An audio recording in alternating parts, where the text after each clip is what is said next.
look at fighters who I look up to and who I like, whose styles I like. So yeah, I do look back. And what about sort of some of the modern fighters? I mean, Devin Alexander fights Sean Porter this weekend, and I'm a fan of Devin Alexander because he is so ugly to watch, because he is so effectively horrible to watch. I think he's a really hard fighter to beat. I haven't seen Porter in the flesh since James DeGale beat him at York Hall. Did you box that night? Were you in that team? I didn't box that night, but he boxed up at middleweight, and for him to come down to welterweight now. So must have just been carrying some flesh. Yeah. I can remember that clearly. So, Brad, you're going to have a nice Christmas. Let your eye go, let a little bit of cut vanish, and then when might you be back? Should be February. Is this February the 8th show at the Copper Box? I think so. Yeah, nothing's been confirmed yet, but it's more than likely. I think it's been. I think the Copper Box for February 8th's been confirmed. Chisora's going to be told. And Alan, how's the gym at the moment? What numbers are you up to? Pros down there? We're still the same. We've got 8 fighters. Obviously, Brett Breeden, Johnny Garton, Ian Weaver, Lewis Petit. All of them there. So they're all out. We've got Lewis was due to box next week. He's now just been signed to Box Nation, but he was just on a small show till we get a place. But he's got the flu. We've got Johnny Garton out next week. Who's Adam Booth. Adam Booth has done a managerial deal. Yeah, he really likes him. He rates him highly, which is good. And Adam's eye is incredible. And then we've got Ricky Boylan just fighting Tony Owen for the southern area. And then obviously we're all looking forward to seeing Brett Breeden again next year. We rate highly. Yeah, we like Brett. Yeah, well, I might get to all of the full squad in on the sofa. Don't go anywhere, fellas. It is, as we have been saying, a big weekend coming up. I think this is the main one in a bizarre way. 1 o'clock in the morning on the 7th of December, Saturday. Paulie Malignaggi and Zab Judas. 12 rounds. As far as I can make out, there's nothing at stake except for Brooklyn pride. That's probably enough. Sakio Bika also defending his title, WBC Super Middle, against Anthony Dirrell. Austin, no doubt, Trout against Erislandy Lara. And then a little bit earlier, 8 o'clock from the Echo Arena in Liverpool, Paul Butler, one of Barry Jones's favourite fighters, against Ruben Montoya. The WBO Intercontinental Super Flyweight title is on the line. And then this one. Now, this is an interesting one, because I've been getting a bit of stick from some of my Irish followers saying, you've not used Stephen Ormoin. I've not used Stephen Ormoin because I've not used him. It's nothing personal. He's defending his WBO European lightweight title against Derry Matthews, and that will be, like all of Derry Matthews' fights, a fight not to miss. I spoke to Derry a bit earlier on, and he said, Steve, I'm a good boxer. I come from the Salisbury Club, the Solly. It's a great gym. I know how to box. He said, but I can't help but entertain people. And he meant it, because he has entertained us. Anyway, with nothing rude meant to Stephen Orman. Stephen, if you were here, you'd be on the sofa. If we'd have made a film, we'd be showing it. We sent Steve Lillis. It took him 4 buses. He eventually got to Derry Matthews' gym and talked to Derry Matthews. Watch out for a cheeky little challenge at the end of this film. There he is. This is Derry Matthews meeting Steve Lillis on Box Nation.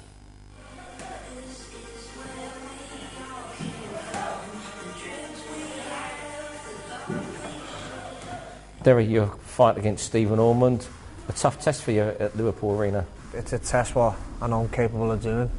It's a good fight for me in my own city.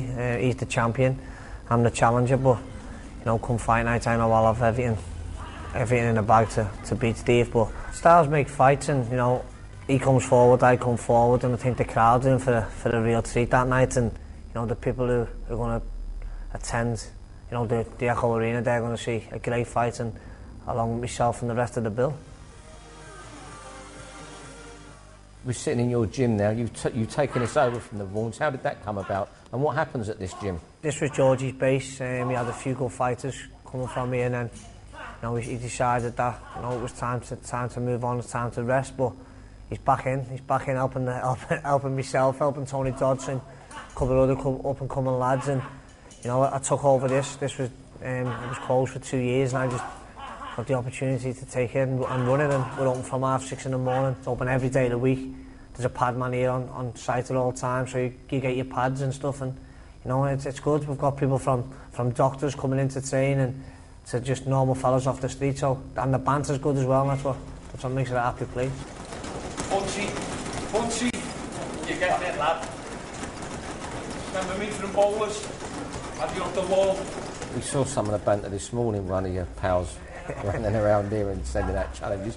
What's he like with all the doctors and nurses? I think they love. I think that's what the doctors and the nurses and the other professionals who use the gym, they all love that bit of banter, and you know, they don't go to work and get that stuff. Everything in their job's serious, so when they're in here, you know, it's a bit of their own time, a bit of the let loose time, and it's good. The banter's good. You've seen for yourselves today what it's all about, and you know, that was a quiet morning for now. Just edit this down to the good bits. Don't want to put his nose in the back of his head.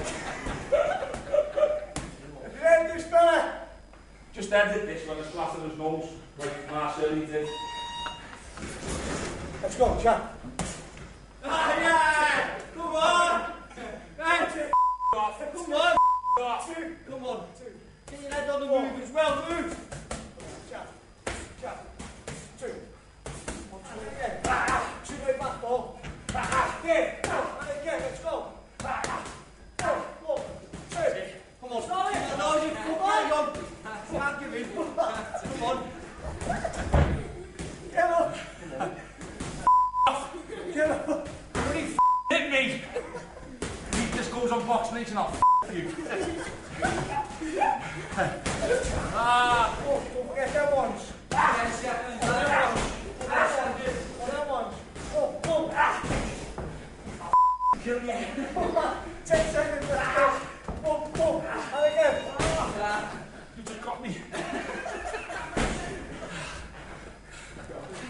17 stone. Always wanted to say this, Buncey. I'm coming for you, lad. Let me tell you something, he may be coming for me, lad, but he'll have to put a few stone on, otherwise it would be an uneven match. I remember he was at Bowlers, we had a show up in Bowlers mad to think, we had a show in Bowlers a couple of years ago, and I remember sitting with him the whole time, in fact so long that I actually forgot to get up and interview one of the fighters at the end of the fight, because I was having a chat with him. Hey, that can happen.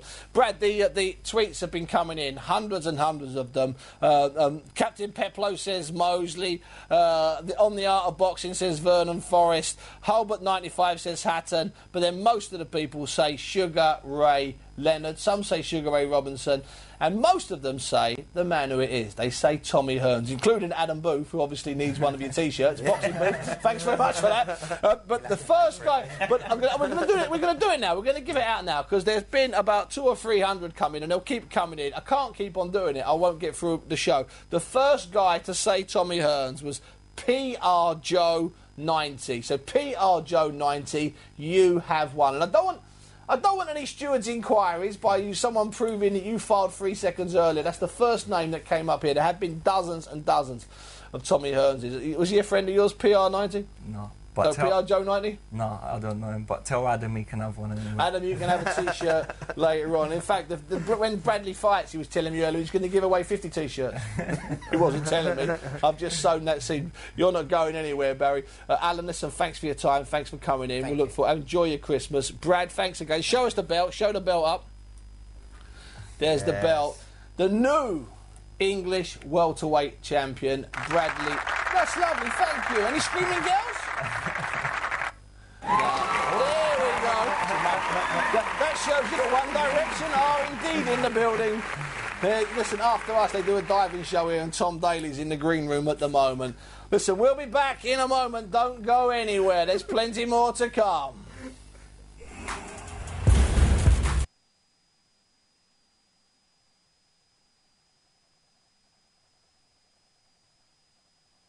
That you can tell us that's solid.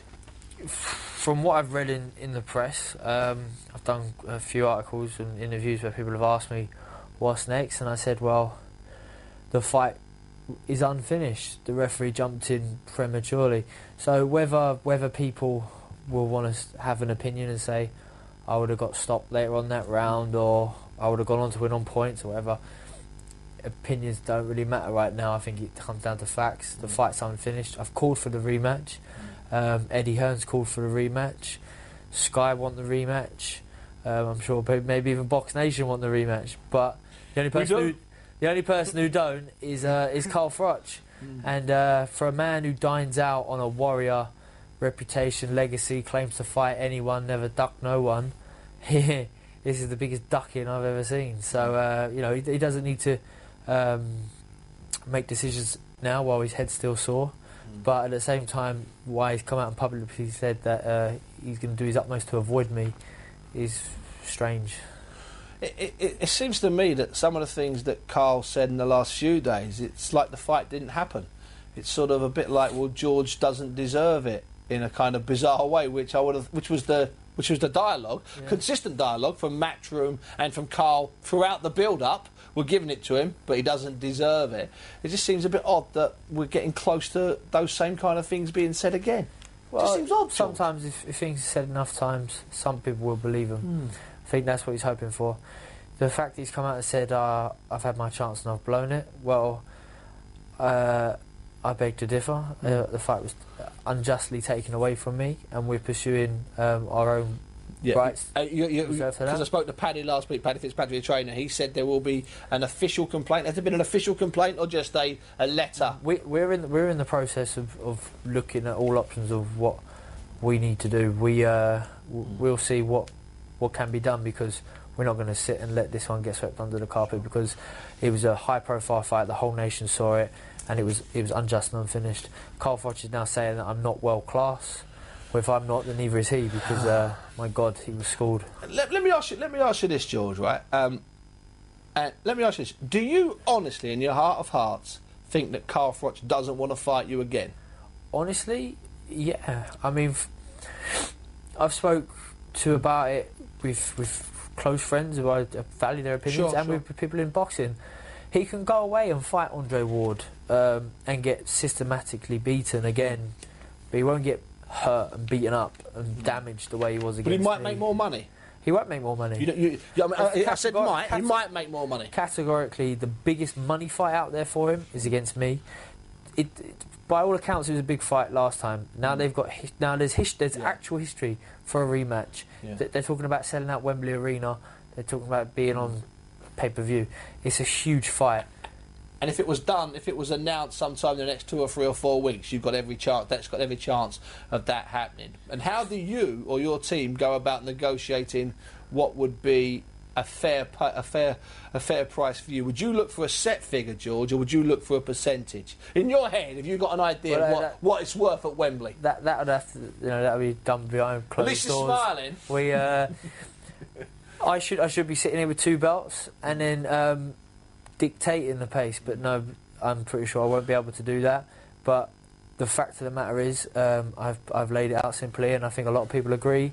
For Carl Froch, it's rematch or retire. I'm not telling the man to retire. I'm saying if he wants to swerve a fight with me, he's going to have no credibility. So let's imagine you get through that round, which you would have lost on the judges' scorecards, which would have made you even going into the last 3 rounds or whatever it is. Let's say you win a couple of them. Let's say you nick the decision, okay? But it would have been tight according to those 2 judges. By the way, I didn't think it was tight under any circumstances, but it would have been tight. So let's say you win. Let's say you even win on a split decision if it had carried on with those scores, which is perfectly acceptable, isn't it, for me to say that. Carl Froch is now screaming for a rematch. Does George Groves give him a rematch? Of course I would. Of course I would. The reason I didn't sign up for a rematch clause in the contract is because I knew I was going to beat the man, and when he screams for a rematch, I was going to get paid correctly. The fact of the matter is that didn't happen. Why would I not want to have a rematch with Carl Froch? I'm just going to ask you. For me, Steve, whether it sounds arrogant or not, it's not a difficult fight. In the 9th round, he had a touch of success. You know, he caught me with a shot that buzzed me, but I was not in trouble. That was the shot behind the ear. Yeah, and I'm defending myself. I'm evading punches and I'm punching back. Sure. To the point where it may sound stupid, but I'm not even sure whether I would have lost that 9th round, because he was flat out empty. His tank was gone. I buzzed him at the start. And your tank wasn't? I buzzed him at the start of that round with a jab. You did, yeah? With a jab. So Carl Froch takes a lot of punishment, we know that, and he fights in real emotional bursts. But that's taxing on the body.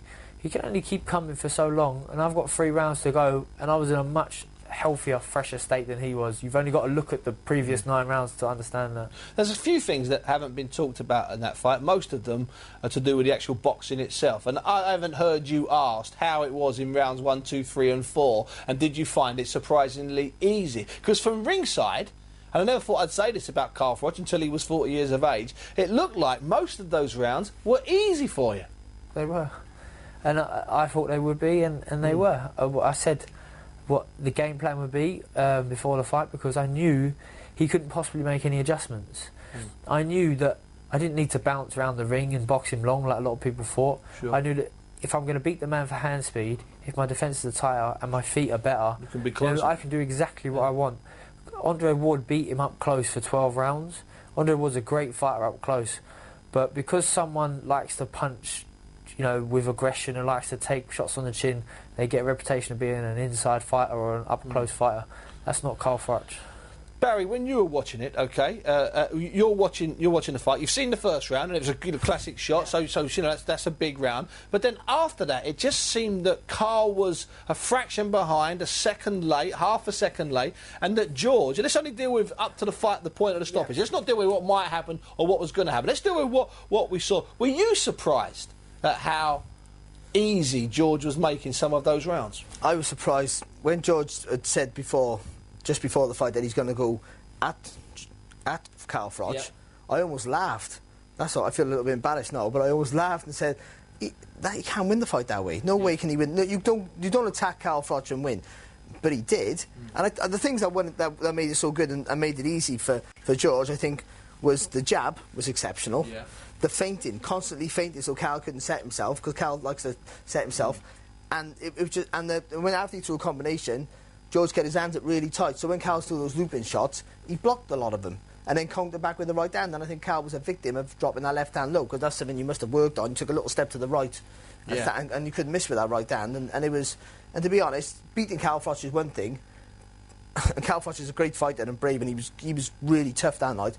But beating Carl Froch up, that's the difference for me. That was something that I never ever saw coming. Now, George, in the build-up to the fight, I spoke to you on another show and another time, and I could sense a bit of annoyance in your voice that everybody just taken for granted this warrior thing and this whole thing that he's untouchable and he's unstoppable. One of the first things you said at the press conference was that you were beaten because of your so-called glass chin and his, reputation as this warrior, and you still stand by that. I do. You speak at a press conference straight after, not having the opportunity to watch it back on tape, but it's a bit harder to judge when you're actually in there fighting. Of course. I know that how I felt, and that's how I tried to articulate myself after the fight. You're landing heavy shots on a fella. The sixth round, I think it was 11 unanswered power punches. Yeah, however that was a unique them. round in British boxing. And Carl Froch has a reputation for having a good chin. I'm not going to dispute that. The guy got off the floor when he had no right to get off the floor in the first round. Of course. Because of that, I didn't need to rush in and try and finish the job. I was going to take my time. I've already dropped him in the first round. I've got 11 more rounds to do this. Yeah. And each round I was catching him. And then the first time, he would catch me with the odd shot, but the first time he had any sort of success, and it was desperate at that stage, because he would have assumed he was well behind on the scorecards. Referee Howard Foster jumps in, and it didn't give me any chance. And people say, it's good, people should jump in a punch early is much better than a punch too late. But no, this is we're world-class boxers fighting in a world title fight. You can't just jump in, because the sport wouldn't exist if that was the case. We're there to be, we're there to throw hands. If you take a punch, so be it. Unless you can't defend yourself anymore, then you need saving. I did not need saving. Now, there are people that have said that perhaps George should have taken a knee, but from what George is saying, he's saying that he wasn't even in a position where he needed to even consider taking a knee. You're watching that split second, that end, when George gets back on the ropes, then comes off the ropes. Froch had caught him 20 seconds earlier. When Howard Foster moves in at the point he does, not your reaction now after watching it and reading, your immediate reaction in front of your telly, Barry, what was it? I thought it was premature, I did. I thought George was hurt. I don't think he was hurt as if he was going to get knocked out hurt. I don't know what would have happened after that. George knows better than me, because he was there, and so does Carl, because he was throwing the shots as well. George looked hurt, but I agree with everyone, and Glenn McCordy. But not out of his head. Glenn McCordy was right on the button that night, and it was it was too early. It was too early. Howard Foster was a good referee, you know, honest as the day's born. He was just a little bit premature, and it probably is because of previous history. Yeah, I definitely take on board that reputation thing. George, and the other question is, obviously the one was about a bit about the fight, what happened, which seems to have got overlooked. The big thing that got me, and I couldn't work it out, was that what happened in the ring at the end. Did Carl Froch refuse to shake your hand initially? Because it got really ugly in the ring. There were far too many people in there. You had too many people. He had too many people. What happened in the ring? Did you go over to him? I know you shook hands eventually, but there was about 4 or 5 minutes. What happened, George? As soon as the fight was finished, obviously I was upset. I'd just been robbed of 2 world titles, but I thought, at the time, this isn't Carl Froch's fault, I'm going to go over and shake his hand. He told me words I can't repeat on this show, refused to shake my hand, and then Paddy, my coach, went over to speak to Rob McCracken and basically say, sort your lad out. You know, what's wrong with him? You know, he's just been gifted a world title. Tell him to shake the man's hand. In the process, I think Paddy got elbowed by one of Froch's brothers, and then it got a little bit heated. But that's ugly. It wasn't. I mean, I didn't see it. I separated myself from it. But he refused to shake your hand and gave you a mouthful. Yeah, pretty much. Yeah, you know, and stuff happens in the build-up. Yeah, that's fine. If you're upset, he can't articulate himself very well, especially in one-on-ones with me. He would confuse himself and he would contradict himself. But even afterwards, there was nothing gracious about him. Everyone in the arena could see that he'd had a gift. You know, he had an early Christmas present. And if he'd honestly said, you know, give me a tiny bit of credit, and said that, you know, he could still sit there and say, oh, I thought I would have stopped him, but, you know, it wasn't quite there. He sat there and lied, and he got booed for it. And because he got booed, I think that's what's eating him up now. And it probably is eating him up now, in my opinion. But once, like 5 and 6 and 7 minutes later, before you left the ring, did you sense that it was slightly more genuine, or did you feel it was still a little bit strained then? Because I think this is, if you don't mind me saying so, I think this is crucial, because all the way through the build-up, Carl kept talking about how you weren't giving him any respect, and I kept saying and writing and saying, well, what have you actually done wrong? And I couldn't quite work out. We did that on Talk when you came on with Colin Murray. I couldn't quite work out what it was that had so upset Carl, unless you'd said something in private, which I couldn't find. Then that's why I was quite upset at the end that he didn't just shake. And I've known Carl a long time, and I like him. May not never talk to me again. But I was really surprised, and you've just confirmed that he didn't want to shake your hand when he's won.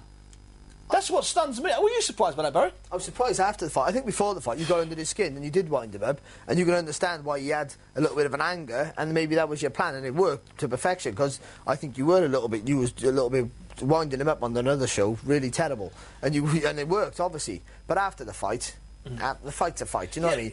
Especially that sort of fight where there should be some sort of connection. You've had a right good tear up there. But Barry, there may have been wind-ups, but there weren't references to stretchers, hospital, and all sorts of things, and that's where it goes across. I don't mind anyone talking about someone's hair, someone's breath, someone's pouch, I don't give a monkeys about that. That's personal jokes. As soon as you start talking about hospital journeys, hospital beds, and leaving rings on stretchers, which you didn't do, George, did you? No, I didn't. I won't fight that, will I? I won't come back to bite me in the arse, will it? Right, not, good. Definitely not. And I know that, and there was. George, listen, if it's not Froch again, okay, and you move on, where would you go? What are you looking at? I generally feel I've got a lot of options, an awful lot of options. I've proved that I'm at world level. I'm an exciting fighter. People, you know, I've already had dozens of phone calls about possibilities. I'm going to spend the next week working out what's best. I want to be world champion, and I said that beforehand. I'll take the quickest route rather than the easiest route. I'm going to fight my battle with the decision, because cool. I think I'm just and I'm entitled to that. Exactly. Yeah. I'd love a rematch with Carl Froch. If it doesn't happen, I'm not going to sit down waiting for it. I'll have to move on. There's plenty of opportunities out there, but there's no one named. I'd like to raise my profile in the States as well, so we're looking at opponents that already have credibility out there. If not, we'll be busy. We'll do what we've got to do. Barry, don't go anywhere. George, it's been a delight coming in. I'm pleased you've cleared up one or two things that I didn't know. And just to add that Carl Froch is always welcome on this show. But Carl obviously fights on Sky and doesn't do this show, but he would be welcome to come on to this sofa. I think one or two things that George has said there are fairly unpleasant, really, to be honest with you, and I feared they were true, and they clearly are. Listen, there will be plenty more to come. We're here for a bit longer. See you in a minute or two.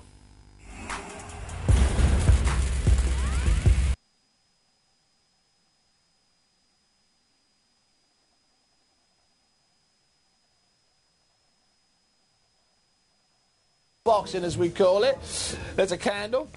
Oh, yeah, they were coming into the ring, I think, if I'm not mistaken, the Wayne Brooks here. In the black shorts, Wayne eyeing up his opponent. It was a series of Latvians and Estonians. Just a bit too powerful there. And a correct stoppage, the only permissible way that fight could have ended. That was fight number 1. People in the crowd. Then there's this guy, Romeo Romero, against Podusovs. Now, Romeo Romero's the kid that his dad, I think, is a stripper. That's genuine. And he's trained by Spencer Oliver, which is why he's called Omen 2. Little Spencer, one of my friends. Now, this was a strange old ending that's got a lot of play on the internet. Let me let you watch it, and you tell me what you see or what you think's happened. They're in a clinch here. What's that, 7 seconds? 10? 13, 14, he's gone. Now, Romeo doesn't know what's going on. He doesn't really need to do that dance, but he doesn't know what's going on because he can't remember hitting the guy. I think he caught him on the temple about 14 seconds earlier. Anyway, he was okay, Podusovs. He did regain consciousness. I'm not sure if Romeo really knew what he was doing, and let's hope he didn't, because it was quite ugly standing over. Then up came Craig Kennedy against another Estonian Latvian, a Stanislav, as we like to call him. Caught him with some good shots, a bit too powerful, and once again waved off. Although Stanislav did fancy having a go there. Craig Kennedy, the win. Then Ahmet Patterson, who was meant to be on this show, against Ivor Gudor for an international belt of sorts. Ahmet Patterson was meant to be on the show. We might try and get him on. He was meant to be on before. We might try and get him back. He wants to fight desperately with Bradley Skeet. Does Ahmet Patterson, trained at the Peacock Gym, trained by the people in the Peacock Gym, very much a part of that gym. He's already dropped his man once and then drops him again. You thought it might end there, it didn't. It managed to go the full distance, which I found strange. Ahmet Patterson winning.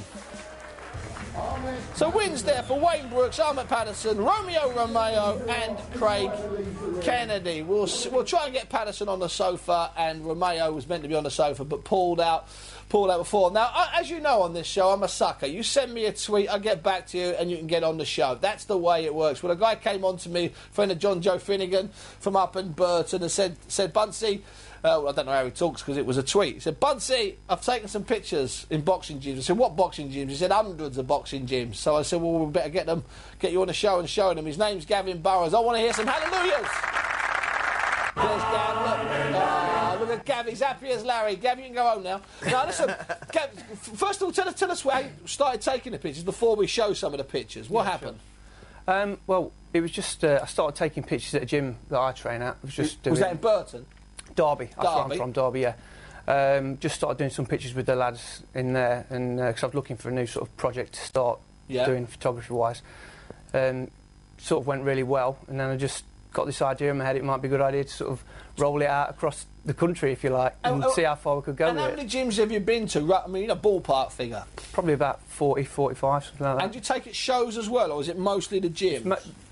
The main sort of content of the project I've been putting together is sort of the training environment in the gyms, but I've been to sort of a few shows as well, yeah. And has it helped that the more gyms you've been to, the more recognition, so it's easier to get access when you go to a gym? Instead of just knocking on the door, walking in, and you're just, Joe Blogs with a camera? Yeah, well, I mean, originally I didn't really know anyone, and it's been a case of... They show you plenty of love, Gav? Yeah, I've got to be honest, there's not been many... Well, I've not really met anyone who's been a bad person in... And is there one? I mean, if you can throw one at us, it's okay. Just give us his location and we'll guess who it is. Well, no.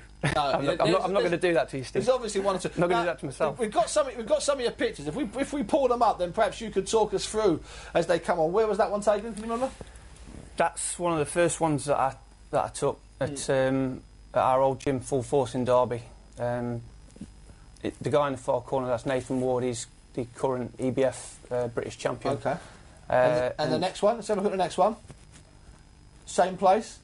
No, this is John Costello's gym in Birmingham. Oh, what's that say at the back there? Butchers? Yeah. Go on, my son. He's actually in the basement of a butcher's shop in Chelmsley Wood. It's quite surreal. You literally walk in. Where's that one? That's TKO. That's TKO, isn't it? TKO, yeah, that's Billy Morgan, I think. Billy Morgan, unbeaten Billy, still unbeaten Billy Morgan. Next one. Who's that quickly? Ashley Theophane. Ashley Theophane. It's interesting you should mention Ashley Theophane because I spoke to Ashley Theophane a bit earlier on and he was in his Las Vegas hotel room, and I know he's fighting soon, but the first question I asked him was quite simple. I said, Ash, when are you fighting, where are you fighting, and who are you fighting? I'm fighting in Washington on Friday. The weight is 143 pounds. I'm fighting a Nigerian boxer who is based in Las Vegas. I forget his name, Robert Asobi or something like that. And let me ask you this, Ash, how's Las Vegas life been treating you since your last fight? Yeah, Vegas has been cool. I come here for training camps. For me, I come here for work, same like when I was in New York. It's gym and home, so yeah, it's normal. It's training camp. It's hard work. Yeah, it's good. So, Ash, if we get past the Nigerian based in Las Vegas this week and in Washington, what are the money team? What are the people? What's the suggestion? Where might you end up February, March, April next year? Any plans? I don't know the schedule for next year yet, but it would be to be on, the build up to Floyd's next 2 shows, sure, like something like that next May or something like that. So we just keep moving forward and fighting. Be back to fighting a ranked fighter, a former world champ, just something like that. Because that's why I'm out here. I'm not out here to be boxing nobodies. I'm out here to fight names. So next year I'll be back in the ring with a well-known name. And the whole thing with being placed there, being readily available and being in the mix with the names, you've already met some of the names, is that you're only one fight away from beating one of those names to get in, quite rightly, a world title fight. Yeah, well, you just have to look, like, if 2 good boxers are going against each other, there's got to be a loser. That's boxing for you, that's sport for you, so you have to go out there and you give it your all and you get the result what you want. My last fight, it was a split decision loss. Sure. I lost a split decision to Danny Garcia as well. I beat Delvin Rodriguez. So sure, when I fight the world's best, I always perform. Be it if I win, I lose, it's always a good fight. And that's what I want to continue to do, is fight the world's best. And it's my job. At the end of the day, it's my job.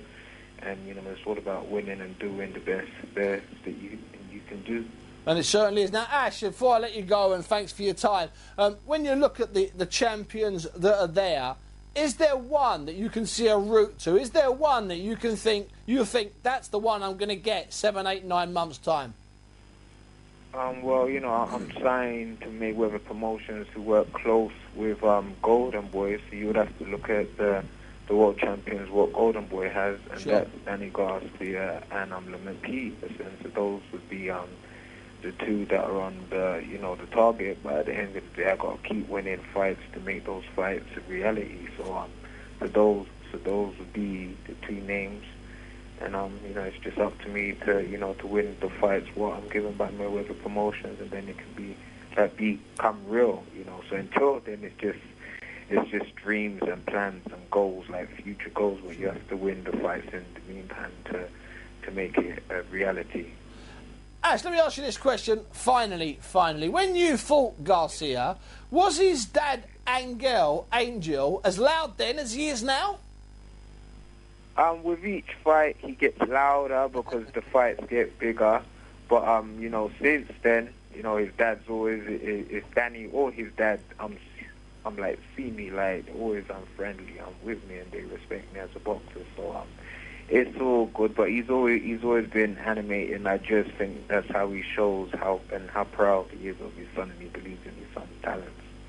He certainly does believe it. Listen, Ashley, thanks for your time. Enjoy yourself on Friday. Enjoy your Christmas, and we'll speak to you in the new year. Ashley Theophane, thank you. Thank you very much. Ashley Theophane, who was in one of Gavin Burrows' pictures. So, Gav, you've got thousands of pictures of hundreds of boxers. What's the plan? To try and get them published somehow? Yeah, that's exactly the plan. I'm just at the moment going through the phase of trying to attract some publishers to get it produced into a book. And how can I get in touch with you? Via your Twitter? Yeah, you can contact me on my Twitter account, which is at Gavin Burrows. I think that. And when are you going next? Is it like a regular thing? Do you try and get one gym a week or two a week? Well, I sort of do it around my full-time job, Steve. It's a little bit tricky to get there, but I just go as often as I can, and wherever we can go next. If I can pin George down in the corridor, maybe, then that'll be. Well, if you were a train driver, it'd be easy. You could have got hold of him.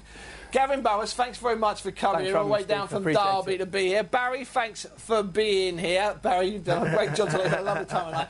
What a show we've got coming up this weekend. Enzo Macronelli, Commonwealth Light Heavyweight title defence. We've got the big lad, Liam.